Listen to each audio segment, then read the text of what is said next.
اعوذ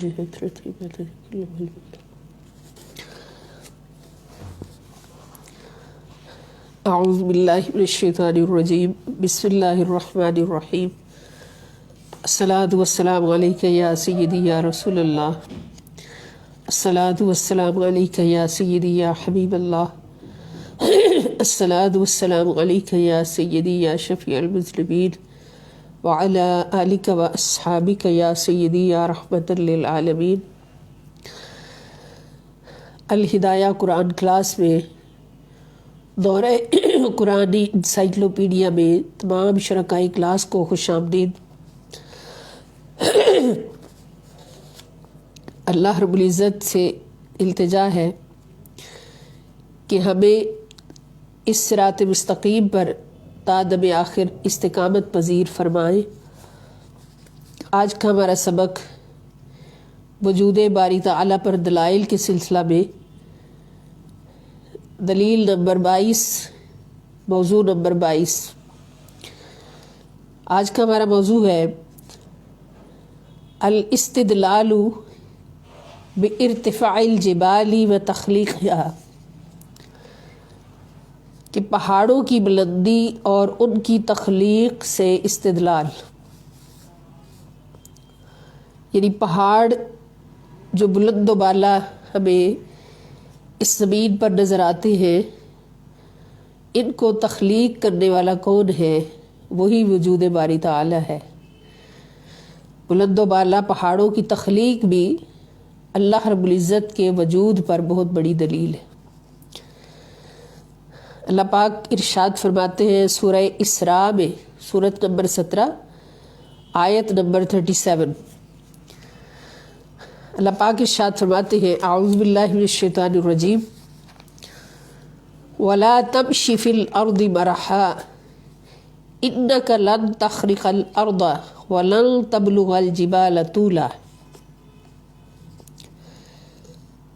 انسان کو اللہ رب العزت یہ وارننگ دے رہے ہیں کہ وَلَا تَمْشِ فِي الْأَرْضِ، کہ مت چلا کر زمین کے اندر، مرحن اکڑ کر،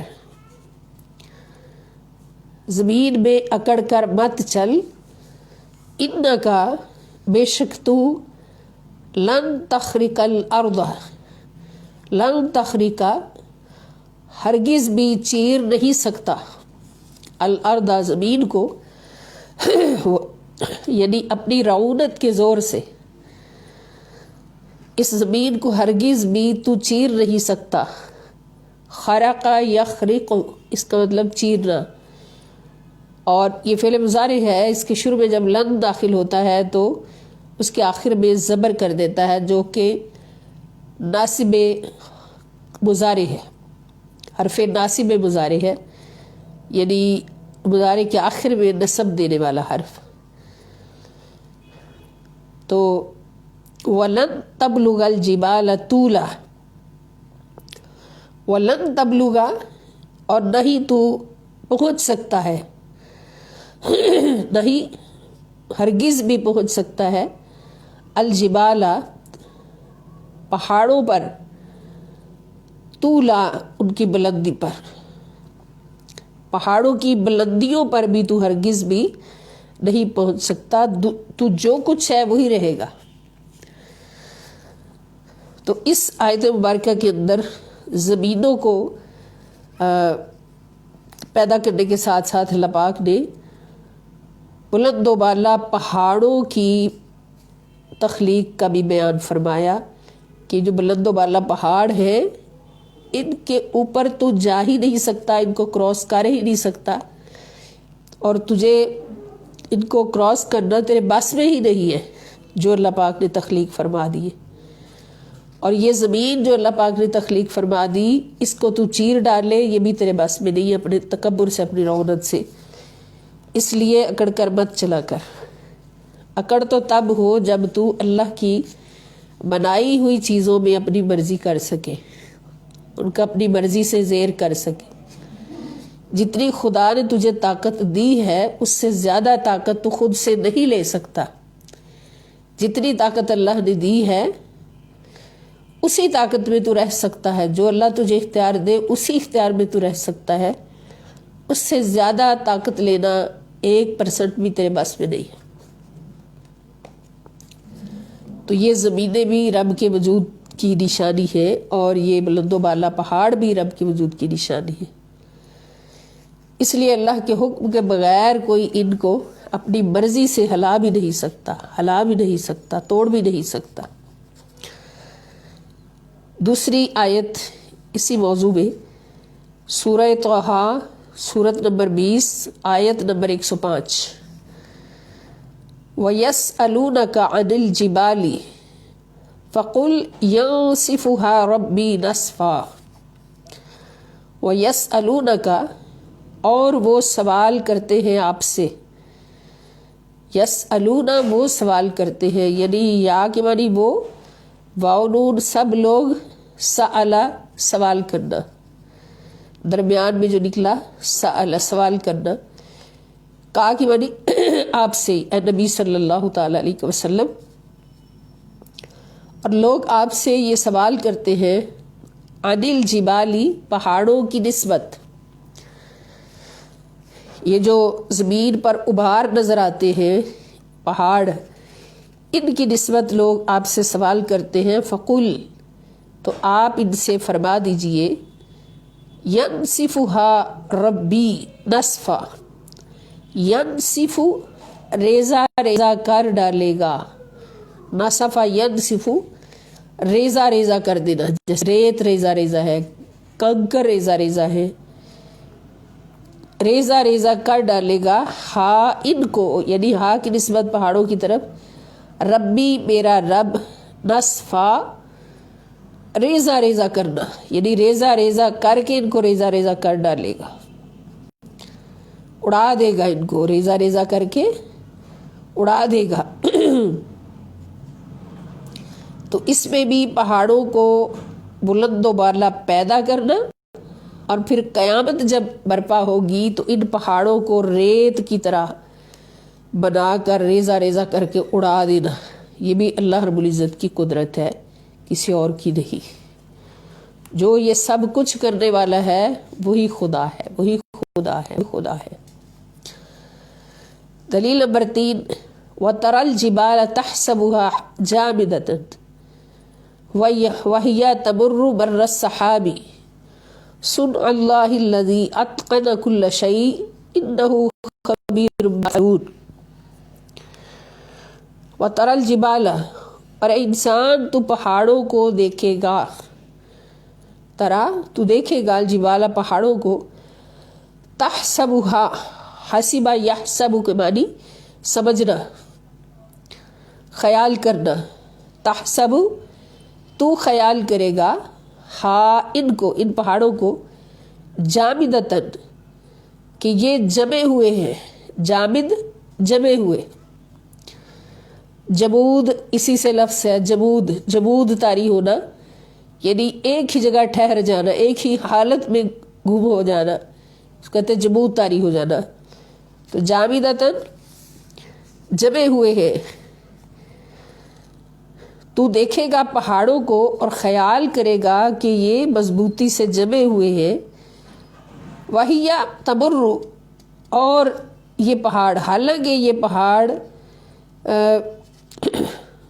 مرہ، تمرّ مر السحابی، تمرّ یہ اڑنے لگے گے، اڑ رہے ہوں گے، مر السحابی بادلوں کی طرح، جیسے بادل اڑ رہے ہیں، اڑتے نظر آتے ہیں، اس طرح یہ پہاڑ جو ہے یہ ریزہ ریزہ ہو کر بادلوں کی طرح اڑ رہے ہوں گے جب قیامت آئے گی۔ صنع اللہ الذی اتقن کل شیء، پہاڑوں کا ریزہ ریزہ ہو کر اڑنا یہ بھی قیامت کا ایک رنگ ہے، رنگ۔ صنع اللہ الذی، یہ اللہ کی کاریگری ہے، صنع کاریگری، اللہ کی وہ کاریگری ہے، اتقن کل شیء جس نے ہر چیز کو تدبیر اور حکمت کے ساتھ مستحکم اور مضبوط بنایا ہے، اتقن، اتقنا ہوتا ہے اتنا مضبوط بنانا کہ اس میں کوئی کمی نہ رہے. اتقنا یتقن، اتنا کمپلیٹ کر دینا کہ اس کی کمپلیٹ ہونے میں، اس کے مکمل ہونے میں کوئی کمی نہ رہے. ہر جہت سے کسی چیز کو مکمل کر دینا اور اس میں نہ کوئی کمی چھوڑنا اور نہ کوئی نقص چھوڑنا. تو اللہ رب العزت کی یہ شان ہے، یہ اللہ کی کاریگری ہے کہ اس نے حکمت اور تدبیر کے ساتھ، اتقنا حکمت اور تدبیر کے ساتھ مستحکم اور مضبوط کیا ہے کل شیء، ہر چیز کو. اور یہ ہم سارے انسان، ساری مخلوقات اپنی آنکھوں سے دیکھتے ہیں کہ اللہ پاک کی مخلوقات میں کہیں بھی ایک ذرہ برابر بھی ایسی لچک نہیں ہے، ایسی کمزوری نہیں ہے، یا کمی نہیں ہے، نقص نہیں ہے کہ کسی لمحے بھی اس میں کوئی خلل آئے، کوئی دراڑ آئے یا کوئی فساد آئے. کیونکہ سن اللہ الذی اتقن کل شیء انہ خبیر بما تفعلون، بے شک وہ بہت باخبر ہے، سب کاموں سے باخبر ہے. بما تفعلون، جو تم کرتے ہو، جو کچھ تم کرتے ہو اللہ تعالیٰ سب سے باخبر ہے. تو اس میں بھی پہاڑوں کی بلندی، پہاڑوں کی تخلیق، پہاڑوں کی مضبوطی، اور پھر اس مضبوطی کے باوجود قیامت میں ان پہاڑوں کا ریت کی طرح اڑ جانا، بادلوں کی طرح اڑ جانا، یہ بتاتا ہے کہ ایک بہت بڑی طاقت ہے جو اس نظام کو چلا رہی ہے، اور ہر کاریگری اسی کے ہاتھ میں ہے، اس جیسا اور کوئی نہیں. یہ سورہ نمل، سورت نمبر 27، آیت نمبر 88. چوتھی دلیل اسی موضوع کے تحت، والجبال اوتادا، جبال پہاڑ، اوتاد وتد کی جمع ہے، وتد واو تا دال.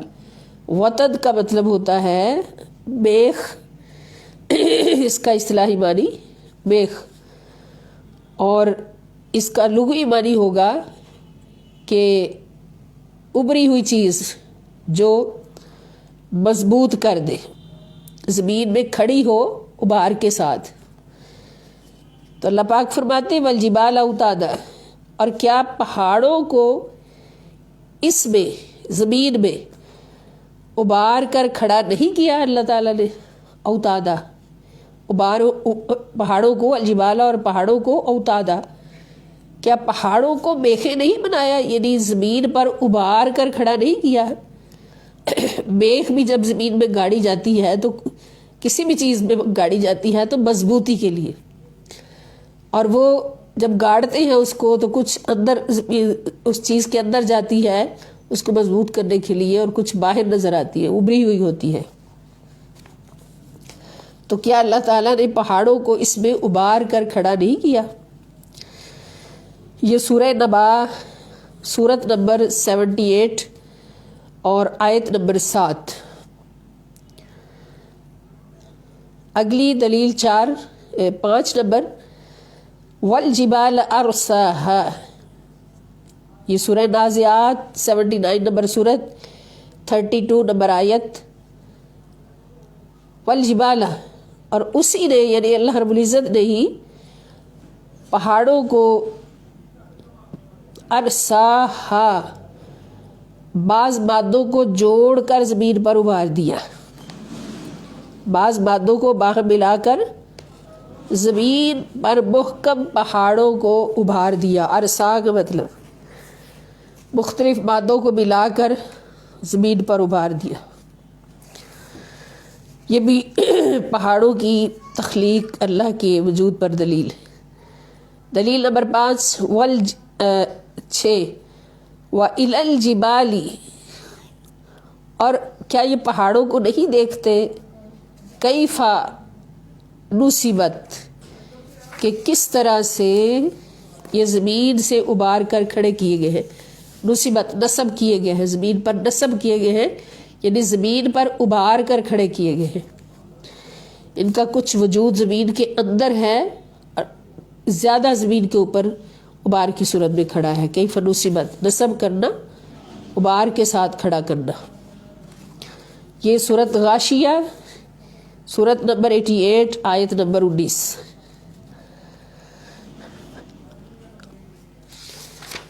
اگلا موضوع جو ہے وجود باری تعالیٰ پر دلائل کے سلسلہ میں نمبر 23، الاستدلال بخصائص الارض و فوائدها. زمین کی خاصیتوں اور فوائد سے استدلال، یعنی زمین کے اندر اللہ پاک نے کیا کیا خاصیتیں رکھی ہیں اور زمین کے اور اس کی خاصیتوں کے انسان کے لیے کیا کیا فوائد ہیں، اللہ کی مخلوقات کے لیے کیا کیا فوائد ہیں.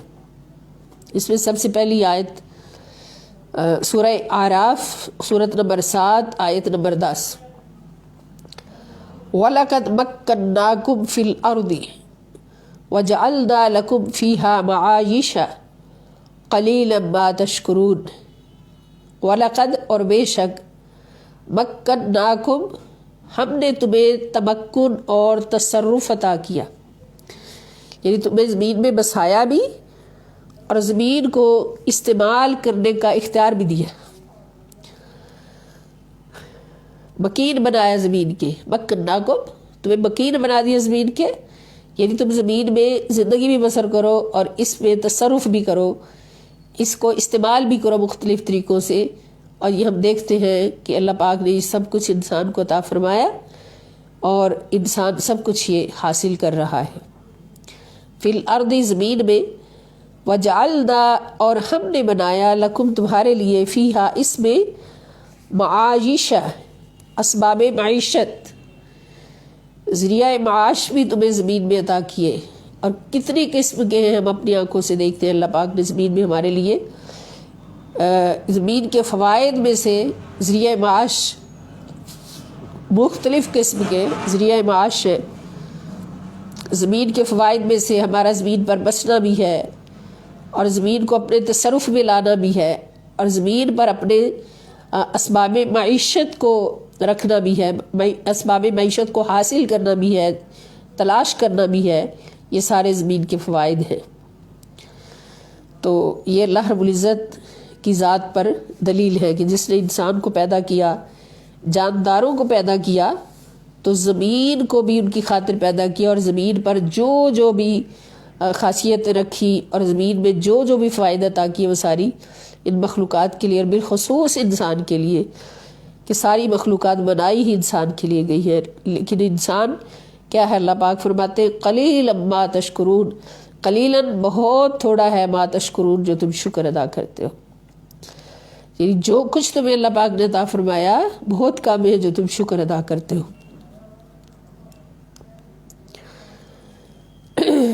یہ سورہ اعراف سورت نمبر 7 آیت نمبر 10 ہے. اور نمبر 2، دلیل نمبر 2 اس میں آیت نمبر 2 ہے، وَهُوَ الَّذِي مَدَّ الْأَرْضَ وَجَعَلَ فِيهَا رَوَاسِيَ وَأَنْهَارًا.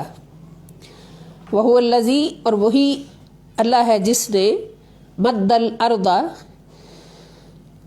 پھیلا دیا زمین کو اس کی گولائی کے باوجود، مدّا پھیلا دیا زمین کو، الارض زمین کو اس کی گولائی کے باوجود، وَجَعَلَ فِيهَا رَوَاسِيَ اور بنا دیے، فیہا اس میں، رواسیہ پہاڑ، وانہارا اور دریا، اور اس میں پہاڑ اور دریا بنا دیے. ومن کل الثمرات، اب یہ زمین کا پھیلاؤ یہ بھی فائدے کے لیے، اس میں پہاڑ یہ بھی انسان کے فائدے کے لیے، اس میں دریا، نہریں، سمندر یہ بھی انسان کے فائدے کے لیے. ومن کل الثمرات اور ہر قسم کے پھل پیدا کر دیے. جعل فیہا اس میں بنا دیے اللہ پاک نے، زوجین اثنین دو جنسوں کے جوڑے بنا دیے. اللہ پاک نے دو جنسوں کے جوڑے بنا دیے، ایک نر ایک مادہ، دو جنس سے جڑی ایک جوڑا بن گیا. یغشی اللیل النہارا، یغشی ڈھانک ڈھانک لیتی ہے اللیلہ رات النہارا دن کو، رات دن کو ڈھانک لیتی ہے۔ ان فی ذالک لآیات، ان بے شک فی ذالک اس میں لآیات نشانیاں ہیں، لقوم یتفکرون اس قوم کے لیے جو بہت ہی غور و فکر کرنے والی ہے، تفکر کرنے والی ہے، اس کے لیے نشانیاں ہیں۔ وفی الارض اور زمین میں قطع متجاورات، قطع مختلف قسم کے قطعات ہیں، ٹکڑے ہیں، زمین میں مختلف قسم کے قطع، قطعتن، قطعتن کی جمع ہے، قطعتن کی جمع قطع،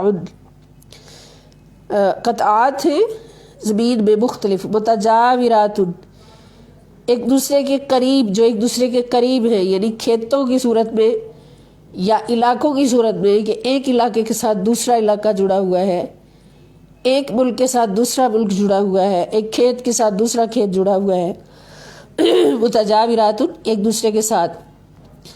یہ سب رنگ اللہ پاک نے انسان کے لیے بنائے۔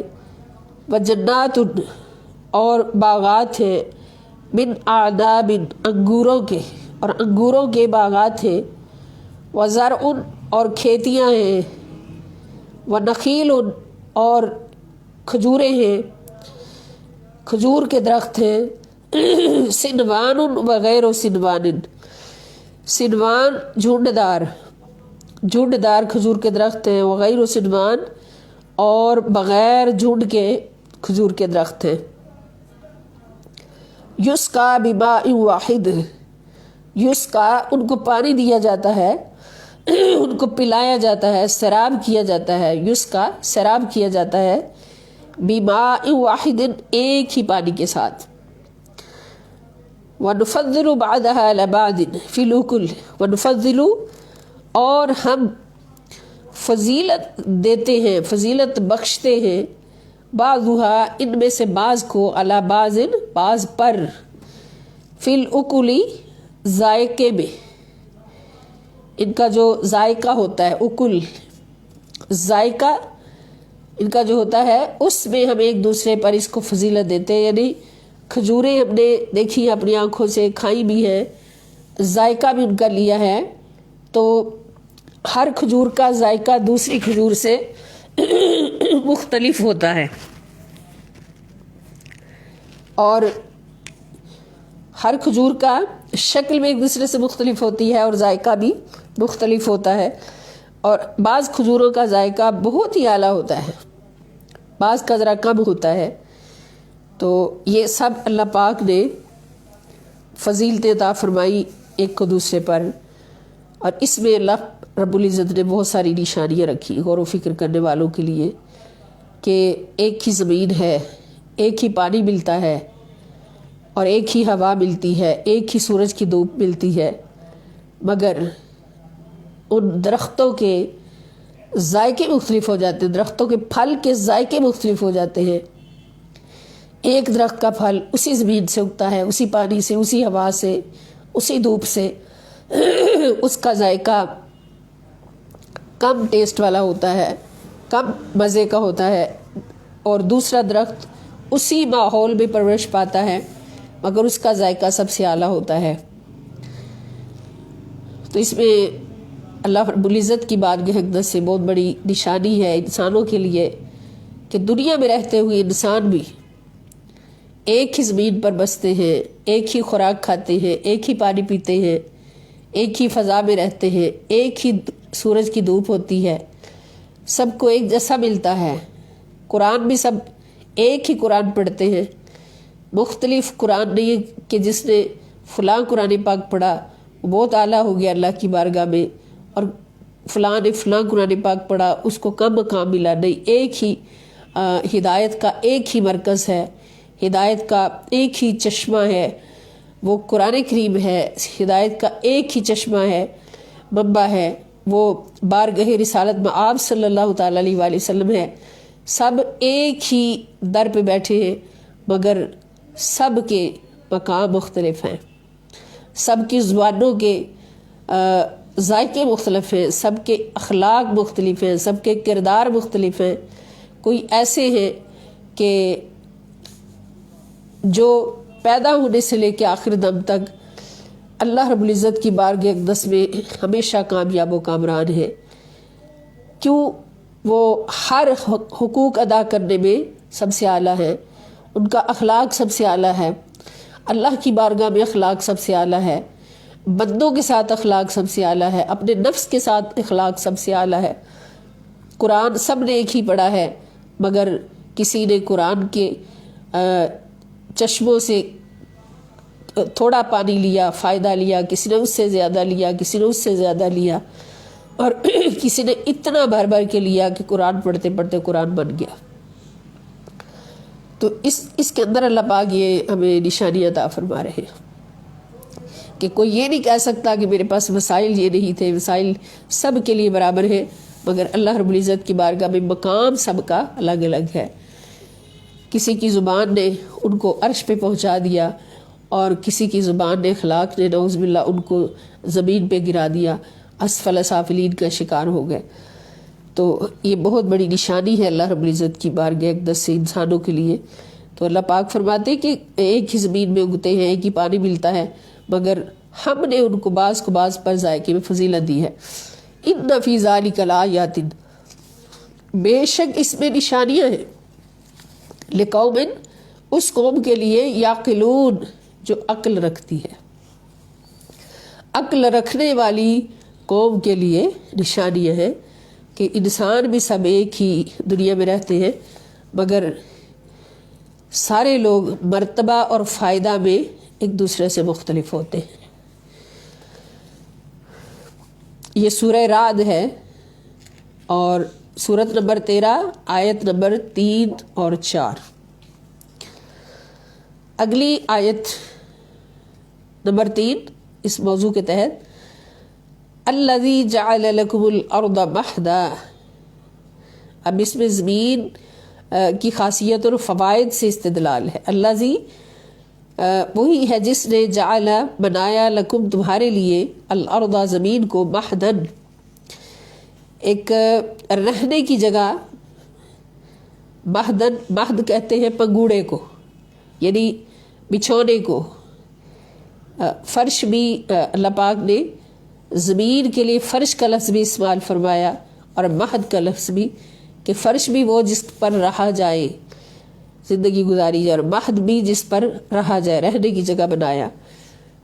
وَسَلَكَ لَكُمْ فِيهَا سُبُلًا، وَسَلَكَ، اور اس نے بنا دیے، لکم تمہارے لیے، فیہا اس میں، سبلن راستے، ہمارے سفر کے لیے راستے بنا دیے.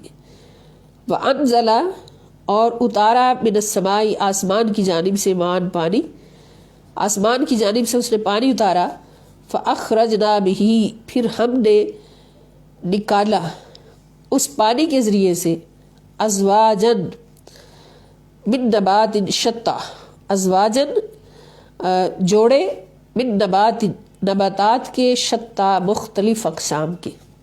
شتیٰ کے معنی بہت زیادہ، یعنی مختلف اقسام کے جوڑے ہم نے نباتات کے پیدا کیے. تو اس آیت مبارکہ کے اندر بھی اللہ پاک نے فرمایا کہ زمین کو تمہارے لیے کیا فائدہ بنایا ہے، کہ اس کو بچھونا بنایا ہے. تمہیں زمین کا فائدہ کیا ہے؟ کہ زمین کو تمہارے لیے بچھونا بنایا ہے، ایک رہنے کی جگہ بنایا ہے، اور اس کے اندر تمہارے لیے راستے بنائے ہیں. یہ بھی زمین کا فائدہ کہ زمین کے اندر راستے ہیں سفر کرنے کے لیے. اور پھر آسمان سے جو پانی برستا ہے وہ بھی زمین کے اوپر برستا ہے، اور پھر زمین اس پانی کو جذب کرتی ہے، تو پھر اس پانی کے ساتھ زمین سے مختلف قسم کے نباتات اگتے ہیں. یہ سارے فوائد زمین سے حاصل ہوتے ہیں، اور ان سارے فوائد کو پیدا کرنے والا انسان کے لیے کون ہے؟ وہ باری تعالیٰ ہے، وہ رب کریم ہے. اللہ پاک نے انسان کے لیے سارے انتظامات، اہتمامات اللہ رب العزت نے اپنے ذمہ لیے ہوئے ہیں، تاکہ انسان پریشان نہ ہو. انسان کو پریشانیوں سے بچانے کے لیے، انسان کو ٹینشنوں سے بچانے کے لیے اللہ رب العزت نے فرمایا ہر کام میرے ذمہ ہے، بس تمہارا کام ہے دعا کرنا اور مجھے پکارنا. 4 نمبر آیت، الذی جعل لکم الارض مہدا وجعل لکم فیہا سبلا لعلکم تہتدون۔ الذی جس نے جعل بنایا لکم تمہارے لیے الارض زمین کو مہدن بچھونا، وہی اللہ ہے جس نے تمہارے لیے زمین کو بچھونا بنایا۔ وجعل لکم اور بنایا اس نے تمہارے لیے فیہا اس زمین میں سبلن راستے، اس نے اس زمین میں تمہارے لیے راستے بنا دیے، لعلکم تہتدون تاکہ تم اپنی منزل مقصود کو پا سکو۔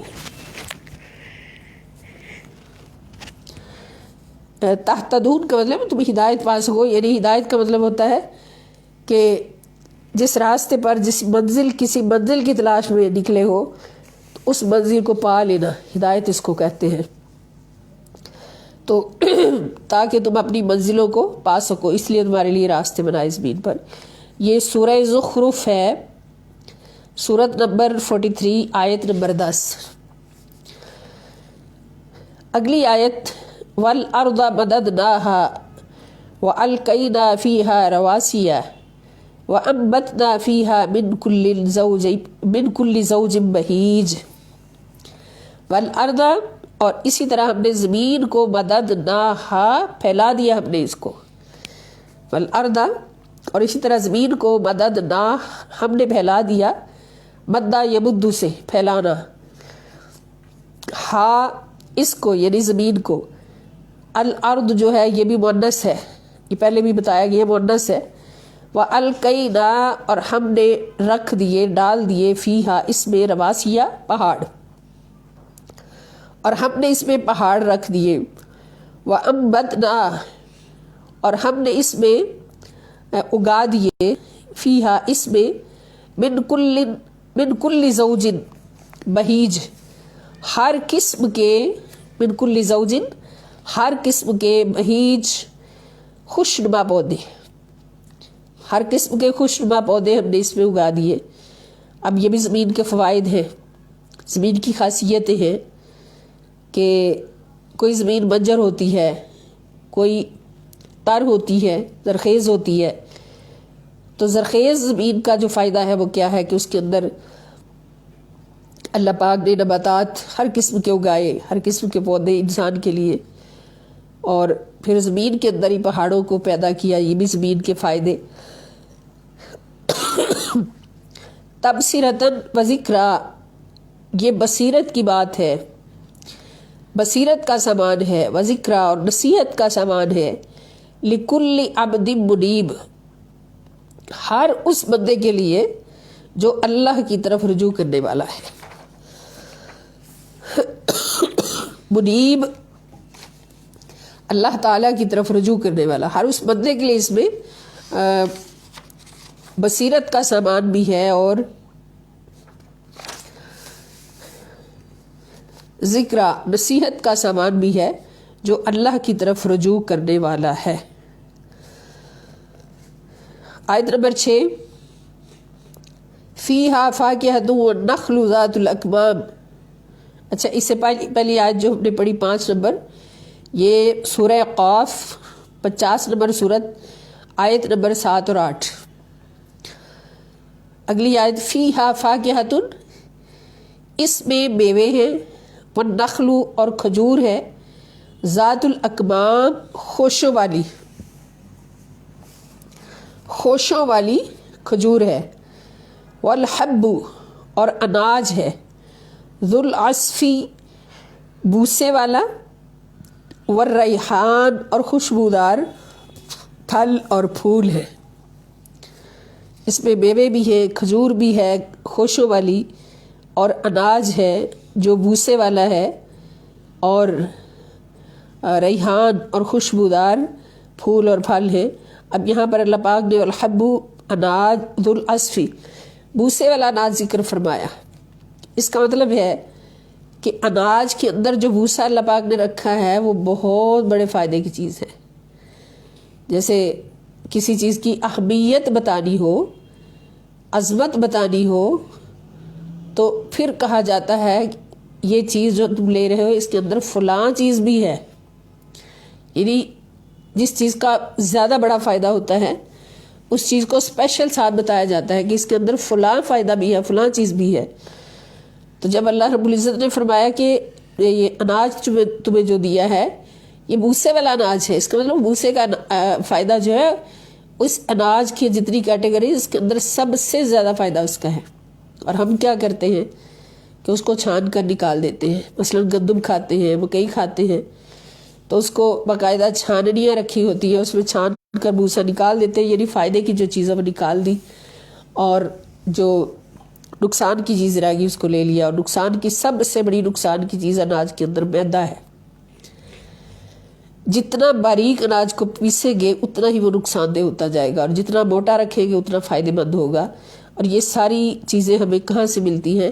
لقد کان لکم فی رسول اللہ اسوۃ حسنہ صلی اللہ علیہ وسلم، کہ نبی کریم صلی اللہ تعالی وسلم کی سنت مطہرہ سے کہ حضور علیہ السلام ان چنا آٹا استعمال فرماتے تھے، جو کی روٹی کھاتے تھے، جو کا آٹا استعمال فرماتے تھے، موٹے آٹے کی روٹی پسند فرماتے تھے اور موٹی روٹی پسند فرماتے تھے، کیونکہ یہ ساری چیزیں جو ہیں یہ ہمارے نظام عقل اور نظام انہضام کے لیے، عقل کا مطلب کھانا، یعنی کھانے کا جو نظام ہے اس کے لیے، اور ہضم کا جو نظام ہے اس میں یہ بہترین ٹونکس ہے کہ اگر بورے والی یعنی بھوسے والی روٹی کھائی جائے تو اس سے معدے کی صفائی بہت اچھی طرح سے ہوتی ہے، اور اس کے اندر جو فوائد ہیں یہ شوگر کا مرض اور بلڈ پریشر کا مرض، اور جو آج کل جن امراض میں عوام کثرت سے، اکثریت عوام کی جو ہے جن امراض میں مبتلا ہے، ان سب کا علاج بھوسے والا آٹا کھانے میں ہے، موٹا آٹا کھانے میں ہے، انچنا آٹا کھانے میں ہے۔ اس لیے کہ اللہ پاک نے اس کا خاص طور پر ذکر فرمایا اناج کے ساتھ کہ اس کے اندر جو ہم نے بھوسا رکھا ہے یہ کیا ہے، یہ بہت بڑے فائدے کی چیز ہے۔ اشارہ ہی اس طرف ہے اس کا خاص ذکر کرنا۔ اور پھر خوشبودار پھول اور پھل، خوشبو جو ہے اس میں بھی شفا ہوتی ہے۔ خوشبو میں جسمانی شفا بھی ہے اور روحانی شفا بھی ہے۔ جہاں پر خوشبو ہوگی لیکن خوشبو خالص ہو، الکوہل سے پاک ہو، تو اس کے اندر یعنی بعض خوشبوئیں جراثیم کش بھی ہوتی ہیں کہ ان سے جراثیم جو ہے وہ ختم ہوتے ہیں یا ان سے جراثیم نقصان نہیں دیتے، اور بعض خوشبو ایسی ہوتی ہے جو برے اثرات کو بھی ختم کرتی ہے۔ کوئی اثرات، بری چیزوں کے اثرات ہوں یا جادو وغیرہ کے اثرات ہوں تو اس کو ہٹانے میں بھی خوشبو جو ہے وہ عمل کرتی ہے۔ تو خوشبودار پھل اور پھول اللہ پاک نے کس کے لیے پیدا کیے؟ انسان کے لیے۔ اب خوشبو جو ہے یہ ذہن کو بھی تر و تازہ کر دیتی ہے، دل و دماغ کو تر و تازہ کرتی ہے، اور خوشبودار پھولوں کو دیکھنے سے نظر بھی بڑھتی ہے، نظر پہ بھی اثر پڑتا ہے، کیونکہ نظر دیکھتی ہے تو دل خوش ہوتا ہے، دل تک اس کا اثر پہنچتا ہے۔ تو اس کا بہت فائدہ ہے خوشبودار پھولوں کا۔ اور پھل تو پھر ہے ہی اللہ رب العزت کی بارگاہ اقدس سے بہت بڑا تحفہ انسان کی صحت کے لیے، مگر پھل بھی یہ بھی ایک اناج ہے تو ان کو بھی فائبر کے ساتھ کھایا جائے۔ بعض لوگ پھلوں کا جوس نکال کر پینے کے شوقین ہوتے ہیں اور بچپن سے جوس پہ لگا دیا جاتا ہے، پھر ساری زندگی جوس پیتے گزر جاتی ہے، حالانکہ جوس نکال کر پینا، یہ کثرت سے پینا جو ہے یہ بہت نقصان دہ ہے۔ اور لوگ ہم دیکھتے بھی ہیں، ڈاکٹرز کے پاس بھی جاتے ہیں کہ جوس کے پھر سائیڈ ایفیکٹس جو ہیں، اس کے آفٹر ایفیکٹس جو ہیں وہ پھر بڑھاپے میں جا کے ظاہر ہوتے ہیں۔ کسی کی ہڈیاں بڑھ جاتی ہیں، کسی کی ٹیڑھی ہو جاتی ہے، کسی کے گھٹنوں میں تکلیف ہو جاتی ہے اور جوڑوں میں تکلیف ہو جاتی ہے، یہ ساری جوس کی وجہ سے ہوتی ہے۔ تو جو لوگ جوس پینے کے عادی ہیں وہ اگر ان تکلیفوں سے بچنا چاہتے ہیں تو وہ جوس نہ پیے بلکہ فائبر کے ساتھ پھل استعمال کریں، یعنی گودے کے ساتھ۔ یہ گودا بھی اندر ایک بھوسے کی طرح ہوتا ہے، یہ گودے کے ساتھ جب پھل معدے میں جاتے ہیں تو پھر معدے کے لیے بڑا وہ ایک سکون ہوتا ہے، اور معدے کی صفائی کرتے ہیں، آنتوں کی صفائی کرتے ہیں۔ اور یہ ہم سب کو پتہ ہے کہ معدہ جو ہے اس کے اندر اگر نقص آ جاتا ہے تو یہ ام الامراض ہے۔ معدے کا خراب ہونا جو ہے ام الامراض ہے۔ ہر مرض جو ہے، بلڈ پریشر کا مرض ہے، یہ بھی معدے سے چلتا ہے۔ آنتوں میں رکاوٹ ہو جائے، گیس ٹربل ہو جائے، یا ہیوی غذا کھا لی جائے وہ ہضم نہ ہو، تو یہ ساری چیزیں جو ہے یہ بلڈ پریشر کا باعث بنتی ہے، اور پھر بلڈ پریشر کا اثر جو ہے وہ دل پہ پڑتا ہے۔ پھر ہم کہتے ہیں جی فلاں بندہ جو ہے اس کو فوراً دل کا عارضہ لاحق ہو گیا ہے، اس کا ہارٹ ٹربل ہو گیا ہے، ہارٹ ڈیزیز میں مبتلا ہو گیا ہے۔ تو یہ ساری باتیں چلتی کہاں سے ہیں؟ یہ ہماری غلط خوراک استعمال کرنے سے۔ خوراک وہی ہے، پھل وہی ہے، بھوسا وہی ہے، گندم وہی ہے، سب کچھ وہی ہے، لیکن ہمارا استعمال کا جو پیٹرن ہے وہ بدل گیا۔ جو استعمال کا طریقہ اللہ رب العزت نے اپنے پیارے نبی صلی اللہ تعالی وسلم کو سکھایا وہ طریقہ سب سے اعلیٰ ہے، اس لیے کہ اللہ پاک نے جو جسم بنایا ہے، اللہ رب العزت کو معلوم ہے کہ اس جسم کے لیے کون سی چیز بہتر ہے، اس لیے اللہ پاک نے پھل بھی فائبر کے ساتھ پیدا فرمائے۔ اگر وہ چاہتا تو جوس بنا کے جوس کی تھیلیاں ہمیں دے دیتا، وہ قابل قدرت والا ہے، سب کچھ کر سکتا ہے۔ اور اس نے بھوسا اناج بھی ہمیں بھوسے والا دیا، اور پھر اپنے نبی صلی اللہ علیہ وسلم کو کھلا کے دکھایا ہمیں کہ اس طرح سے کھاؤ گے تو تم کبھی بھی بیمار نہیں ہوگے، بوڑھے نہیں ہوگے۔ اور اگر اپنی مرضیاں کرو گے، ہم بیمار ہوتے ہی تب ہیں جب اپنی مرضیاں کرتے ہیں، روحانی طور پر بھی اور جسمانی طور پر بھی بیمار ہوتے ہی تب ہیں جب ہم اپنی مرضیاں کرتے ہیں۔ اگر ہم بچپن سے اپنے بچوں کو سکھا دیں کہ اپنی مرضی پہ نہیں چلنا، کھانے پینے سے لے کے ہر عمل کرنے تک ہمیشہ اللہ کی مرضی سے چلنا، اور اللہ کی مرضی ہمیں کہاں سے پتہ چلے گی؟ اللہ کے پیارے رسول صلی اللہ تعالیٰ علیہ وآلہ وسلم کی بارگاہ اقدس سے، حضور کی سنتوں سے، حضور کی سیرت سے۔ تو پھر انشاءاللہ ہم کبھی بھی ناکام نہیں ہوں گے، صحت کے حوالے سے، جسمانی صحت کے حوالے سے بھی اور روحانی صحت کے حوالے سے بھی ہم کبھی ناکام نہیں ہوں گے۔ اللہ پاک ہمیں سمجھنے کی توفیق دے۔ تو یہ سورہ رحمان جو کہ قرآن کی دلہن بھی کہلاتی ہے، سورت نمبر 55 آیت نمبر 10 اور 12 جو ابھی ہم نے پڑھی، 10 اور 12 آیت۔ آگے 7 نمبر آیت ہے، هو الذی جعل لکم الارض ذلولا فامشوا فی مناکبها وکلوا من رزقہ والیہ النشور۔ هو الذی، وہی ہے جس نے جعل بنایا لکم تمہارے لیے، الارض زمین کو، ذلولا نرم، اور نرم بنایا اور مسخر کر دیا۔ ذلول کا مطلب نرم بھی، اور اس کو مسخر کر دیا، ذلیل سے اگر لے تو مسخر کر دیا۔ فامشو، سو تم چلو، فی مناکبہا، اس کے راستوں پر، سو تم چلو، امشو چلو، فی میں مناکبہا، مناکب راستے، منکب کی جمع مناکب، چلنے کی جگہ، راستے بنا دیے۔ وکلو، اور کھاؤ، من رزق ہی، اس کے دیے ہوئے رزق میں سے کھاؤ، وَإِلَيْهِ النُّشُورُ، اور اسی کی طرف مرنے کے بعد اٹھ کر جانا ہے۔ وَإِلَيْهِ، اور اسی کی طرف، النشور، مرنے کے بعد اٹھ کر جانا ہے، یعنی نشر، نشر کا مطلب دوبارہ اٹھنا۔ یہ سورہ ملک ہے، 67 نمبر سورت ہے، 67 نمبر 67 نمبر سورت اور 15 نمبر آیت۔ اس میں بھی زمین کی پیدائش اور زمین کے فوائد، کہ زمین پر چلنا جو ہے، زمین کو نرم بنایا تمہارے لیے، مسخر کر دیا تمہارے لیے، اور پھر اس میں راستے بنا دیے تاکہ ان راستوں سے تم رزق تلاش کرو۔ تو یہ سارے زمین کے فوائد ہیں۔ اب یہ ایک بڑی پیاری ایک اسائنمنٹ بن سکتی ہے کہ زمین کو اللہ پاک نے ہمارے لیے پیدا فرمایا ہے، تو زمین کے کیا کیا فوائد ہیں، تو وہ سوچیں اور لکھیں۔ اگلی آیت نمبر 8، واللہ جعل لکم الارض بساطا لتسلکوا منہا سبلا فجاجا۔ واللہ، اور اللہ تعالی نے، جعل بنایا، لکم تمہارے لیے، الارض زمین کو، بساطا فرش۔ اب دیکھیں یہ تیسرا لفظ آ گیا، ایک پہلے فراشہ آیا تھا فرش، دوسرا مہادہ مہد، اور تیسرا بساطہ فرش بنایا ہے۔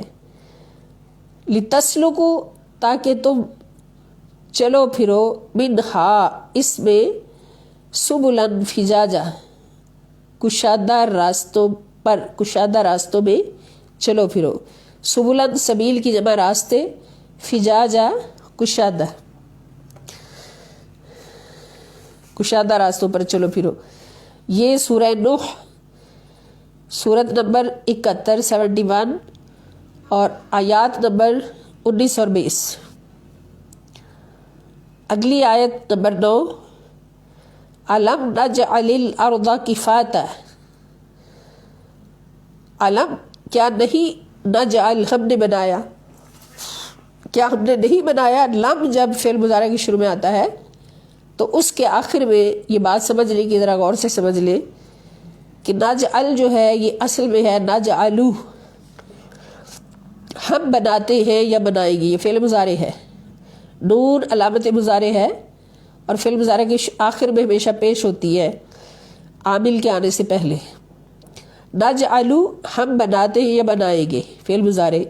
اس کے شروع میں جب عامل آیا لم، لم جو ہے یہ جازم مضارع ہے، یعنی فعل مضارع کے شروع میں آتا ہے تو اس کے آخر میں جزم کر دیتا ہے. تو یہ کیا ہو گیا علم نجعل.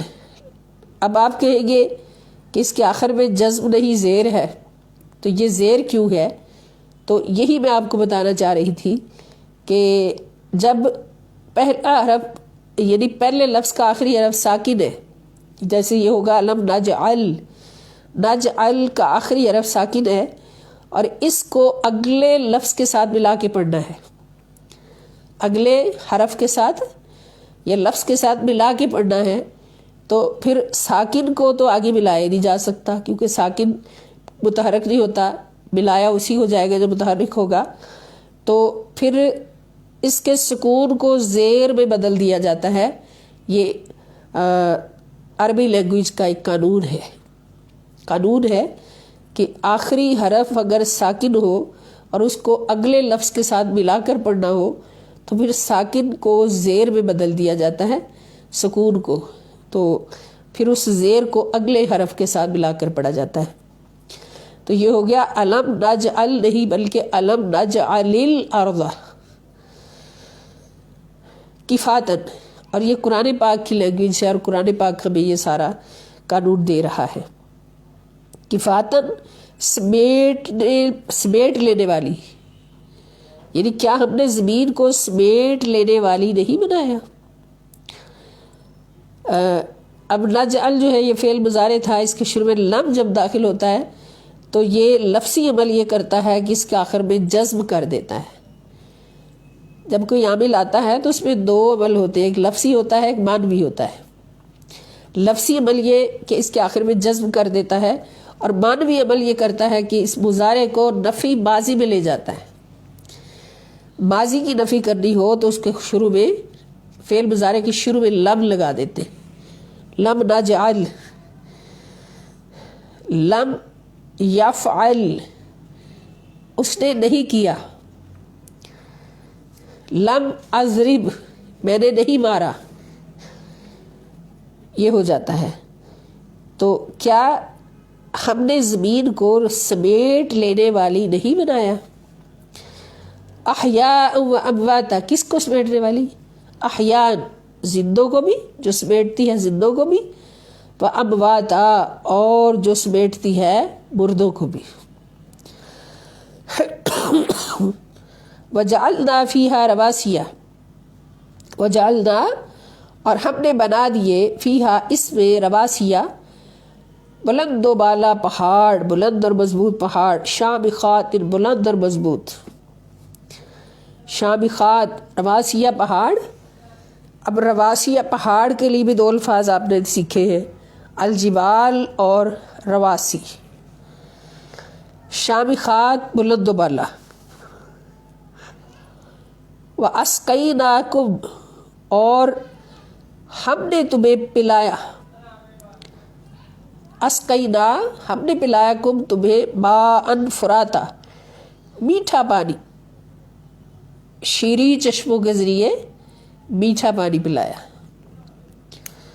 اسقیناکم ماء فراتا ہم نے تمہیں پلایا میٹھا پانی۔ اب پلانے والا خدا ہے اور اللہ پاک نے وسیلہ بنایا پہاڑوں کو اور چشموں کو کہ پہاڑوں میں چشمے نکلے اور ان چشموں میں سے اللہ پاک نے میٹھا پانی جو ہے وہ ہمیں پلایا۔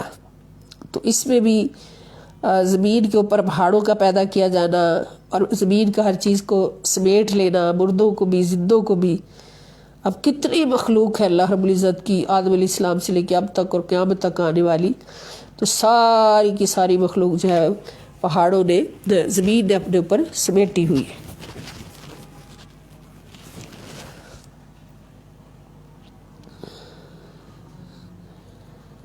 تو یہ سب کچھ بنانے والا کون ہے؟ یہی خدا ہے۔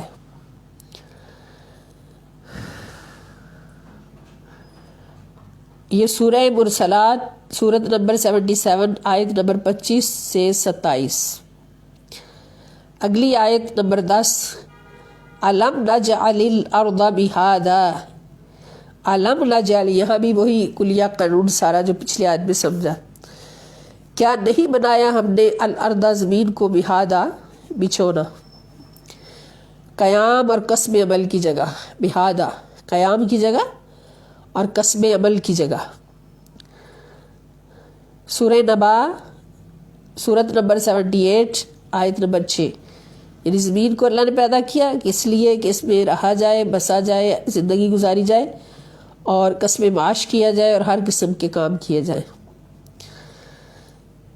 آیت نمبر 11، وَإِلَى الْأَرْضِ كَيْفَ سُطِحَتْ، اور زمین کو نہیں دیکھتے یہ، إِلَى الْأَرْضِ زمین کی طرف نہیں دیکھتے، کیف کیسے، کس طرح، سطحت گولائی کے باوجود اس کو بچھایا گیا ہے، کیف سطحت کیسے اس کو بچھایا گیا ہے گولائی کے باوجود۔ بہت گول ہے زمین اور گول زمین بنا کر اس کو پھیلایا بھی اللہ رب العزت نے۔ خدا ہے پھیلانے والا، اس کو بچھانے والا اللہ رب العزت ہے۔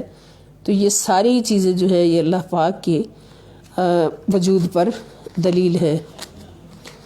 اللہ رب العزت بے دینوں کو بھی ایمان کی دولت سے مالا مال فرمائے اور ہم سب کے ایمان میں بھی اضافہ فرمائے اور اپنے رب کریم کے عطا کردہ اس احسان کو اپنے سینوں میں بسانے اور زندگیوں کو اس کے انوار و تجلیات سے ہمیشہ منور رکھنے کی توفیق عطا فرمائے۔ اللہ رب العزت کے کرم سے آج کا ہمارا سبق پورا ہوا ہے۔ اب انشاءاللہ الکریم نیکسٹ ویک اپنے ٹائم پہ پھر ملاقات ہوگی۔ اللہ پاک ہمیں سمجھنے کی اور عمل کرنے کی توفیق عطا فرمائے۔ وَإِلَى اللِّقَاءِ إِنشَاءَ اللَّهُ تَعَالَى، والسلام علیکم ورحمۃ اللہ تعالی وبرکاتہ۔